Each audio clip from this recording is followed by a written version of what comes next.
ഞാൻ നിന്റെ കൂടെ വരികയും നിനക്ക് ആശ്വാസം നൽകുകയും ചെയ്യുമെന്നുള്ളതാണ് പുറപ്പാട് 33:14 പ്രോമിസ്. അവിടെ ആശ്വാസം മാത്രമാണ് അതിന്റെ, അതായത് ബ്ലെസ്സിംഗ് ലെവലിൽ കിടക്കുകയാണ്. ജോഷുവ 1:9 വരുമ്പോ മോസസിന്റെ കാലം കഴിഞ്ഞു. ഇനി ദൈവവും ജോഷുവയും തമ്മിലുള്ള ഇടപാടുകളാണ് ഉള്ളത്. ആ ഇടപാടുകളില്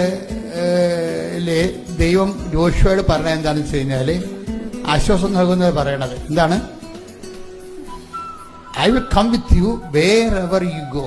നീ ഏത് കാട്ടിൽ പോയാലും കടലിൽ മുങ്ങിയാലും I will be there with you. ഞാൻ നിന്റെ കൂടെ ഉണ്ടാകും. എന്റെ ദൈവവേദലേ, ഇതിനേക്കാൾ വലിയൊരു പ്രോമിസ് നമുക്ക് ആവശ്യമുണ്ടോ? ദാറ്റ് മീൻസ് എന്താ ദൈവം പറയണത്? എന്റെ ദൈവവേദലേ, നീ വെന്റിലേറ്ററിലാണെങ്കിൽ പോലും I will B with you. കൈയടിച്ച് ശ്രദ്ധിക്കട്ടെ. ഹല്ലേലൂയ. നിങ്ങൾ എന്നിൽ സമാധാനം